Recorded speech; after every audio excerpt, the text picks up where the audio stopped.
नमस्कार नमस्कार। चलिए नित्य जी, आपने कौन से पॉलिटिकल थिंकर को पढ़ा है? जी सर। सर मैंने जो है पाश्चात्य और भारतीय सभी राजनीतिक विचारकों को पढ़ा है। और किंतु सर जो मुझे जिनका मैंने ज़्यादा अध्ययन किया है वो आचार्य कौटिल्य हैं। इसके अलावा पंडित दीनदयाल उपाध्याय जी और J.S. मिल और सर बेंथम, इनको पढ़ा है।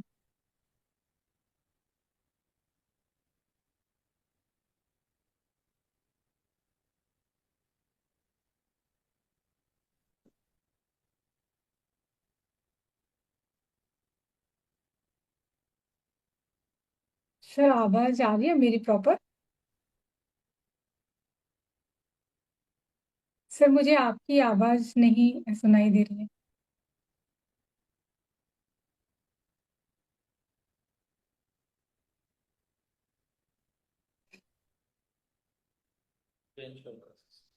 एक मिनट अभी।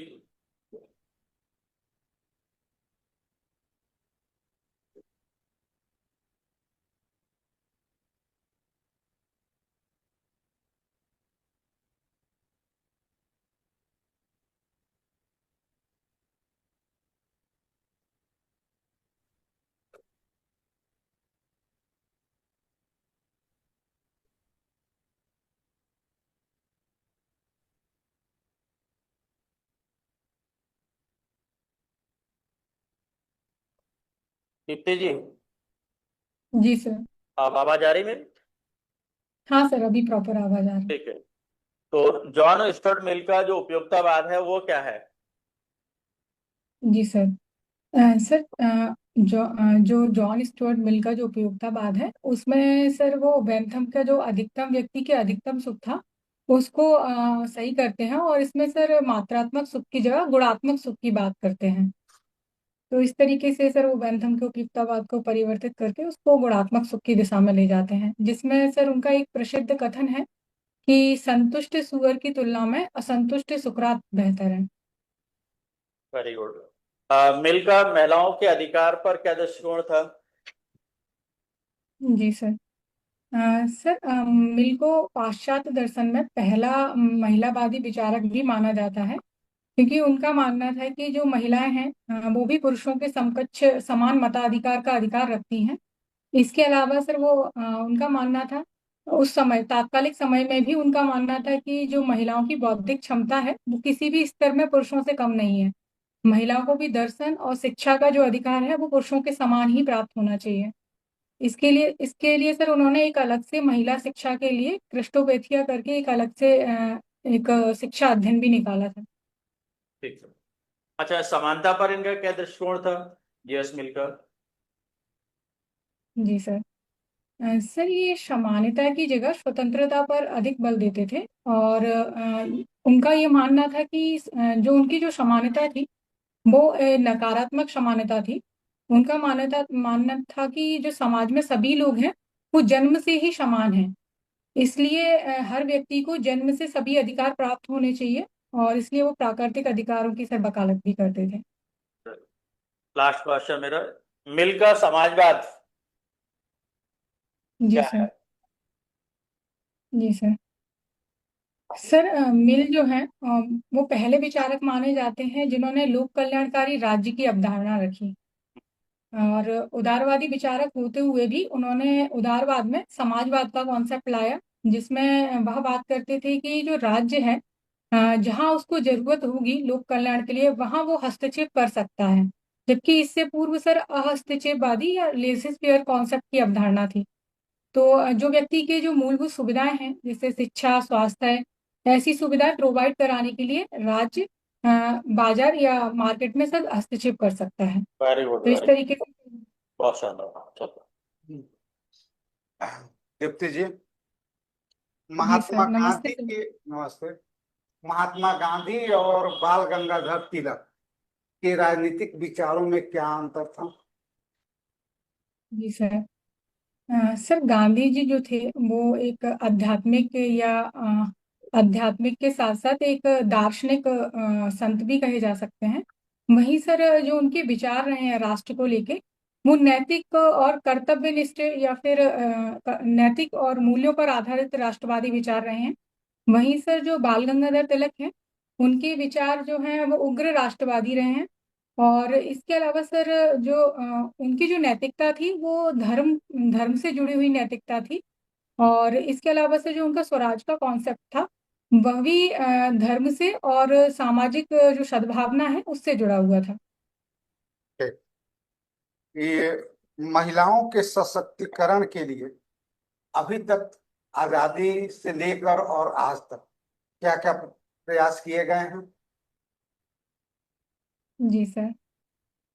सर भारत में यदि महिला सशक्तिकरण की बात की जाए तो स्वतंत्रता के साथ ही भारत वह देश है जिसमें स्वतंत्रता के साथ ही महिलाओं को मताधिकार का अधिकार दिया गया। इसके अलावा संविधान में अनुच्छेद 15, अनुच्छेद 16 और अनुच्छेद 15, अनुच्छेद 45, अनुच्छेद 21, इस और इसके अलावा अनुच्छेद 42, इसमें महिलाओं से जुड़े विशेष प्रावधान किए गए हैं। और सर इसके अलावा महिलाओं की शिक्षा के लिए और महिलाओं के स्वास्थ्य के लिए, जैसे जननी सुरक्षा योजना, और शिक्षा से जुड़ी जो सर्व शिक्षा अभियान में भी कन्या साक्षरता योजना, इस तरह की योजनाएं लाकर महिलाओं को शिक्षा और स्वास्थ्य पर फोकस किया गया। और सब सर उसके बाद महिलाओं को पंचायतों में 33% आरक्षण की व्यवस्था की गई, जिससे कि उनकी राजनीतिक भागीदारी सुनिश्चित हो। और सर हाल ही में सर नारी शक्ति बंधन अधिनियम के माध्यम से भारत सरकार ने महिलाओं की जो है लोकसभा और विधानसभाओं में भी सर 33% भागीदारी सुनिश्चित की है। तो इस तरीके से महिलाओं का सामाजिक, आर्थिक और राजनीतिक तीनों स्तर पर सशक्तिकरण के प्रयास किए गए हैं भारत सरकार द्वारा।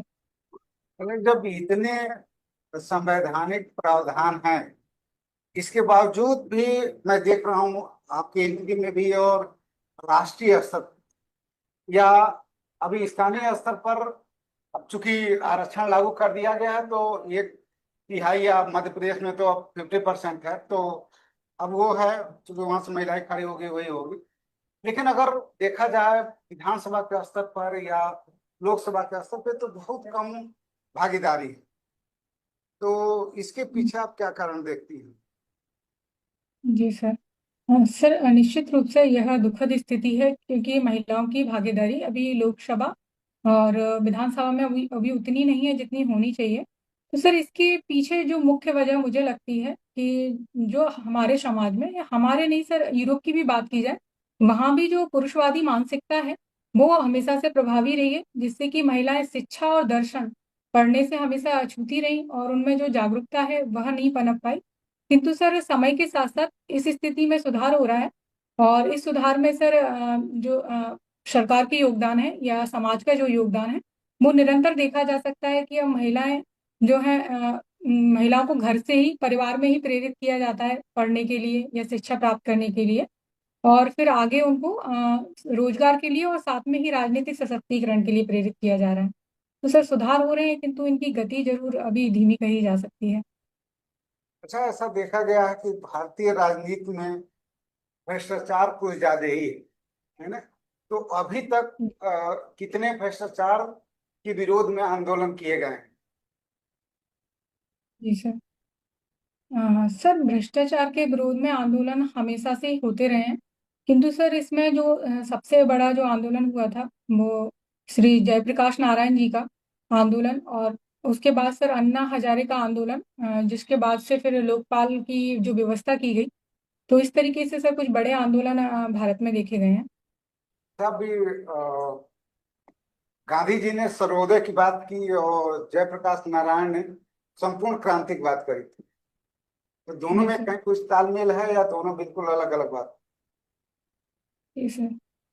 सर दोनों निश्चित रूप से जो जयप्रकाश नारायण जी का जो सर्वोदय है वो गांधी जी से ही प्रभावित है, किंतु उसको उन्होंने राजनीतिक स्वरूप में ढाला। जैसे कि गांधी जी का जो सर्वोदय था उसका तात्पर्य था कि सभी का उदय और सभी प्रकार से उदय। सभी के उदय से तात्पर्य है कि हर वर्ग, हर जाति, और चाहे वो स्त्री हो या पुरुष, वंचित वर्ग हो या फिर अमीर हो या गरीब, सभी का उदय होना चाहिए राजनीतिक, आर्थिक और सांस्कृतिक हर आधार पर।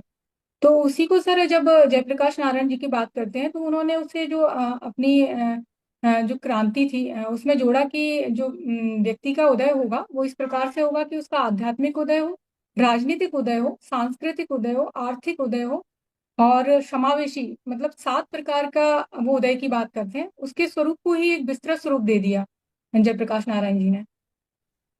चलिए, आपसे अंतिम प्रश्न।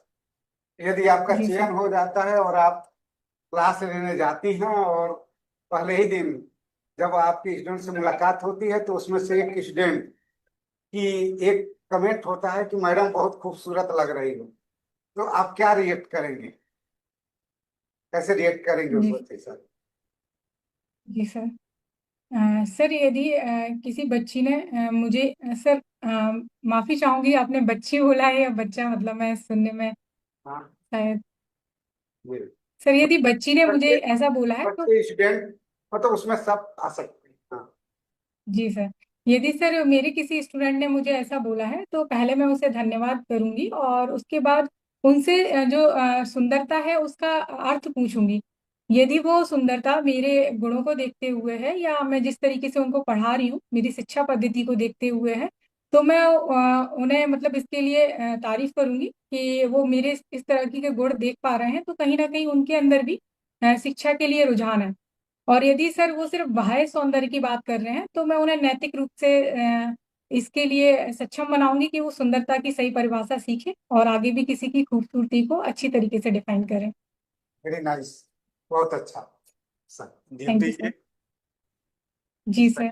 संयुक्त राष्ट्र ने अभी तक कौन कौन से शांति अभियान चलाए हैं जहाँ पर शांति स्थापित हो चुकी हो सकी है राष्ट्रों के बीच में? जी सर।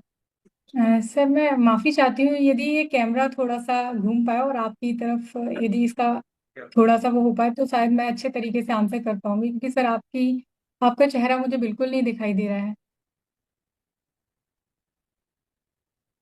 आप दिख पा रहा है? जी जी जी सर। हाँ सर, आप कंफर्टेबल हूँ मैं। जी सर। सर जो संयुक्त राष्ट्र के जो मुख्य अभियान रहे हैं इसमें सर कोरिया युद्ध में उसकी भागीदारी देखी जा सकती है।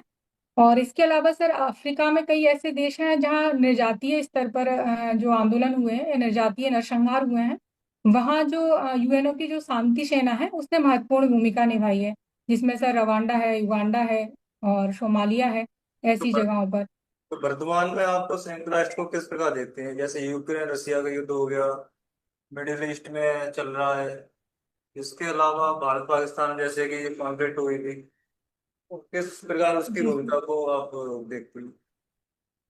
जी सर।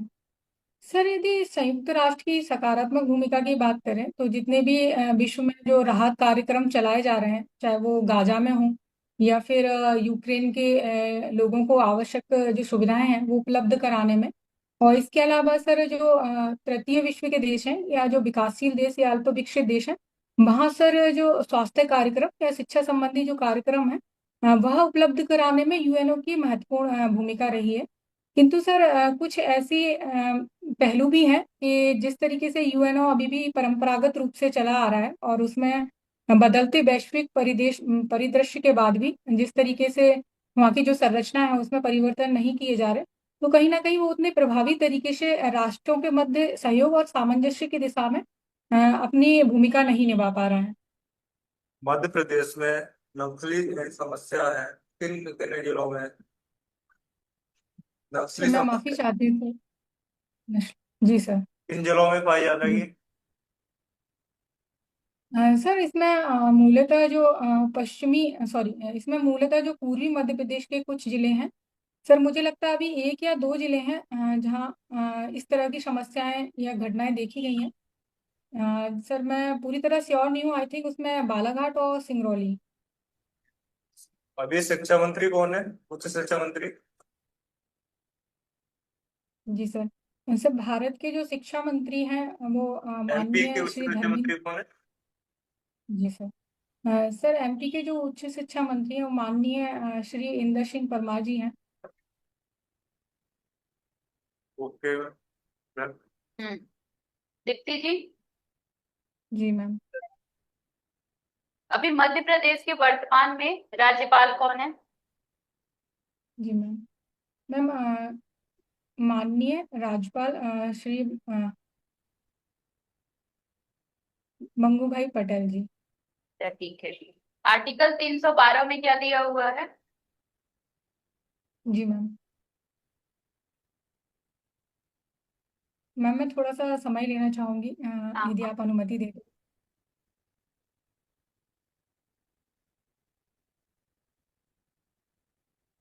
माफी चाहती हूँ, मैं अभी रिकॉल नहीं कर पा रही हूँ, मुझे अखिल पता तो भारतीय है कि। सेवाओं के बारे में बताया गया है। जी मैम। जी मैम। आर्टिकल मैं आर्टिकल 124 के बारे में। जी मैम। आर्टिकल 124 के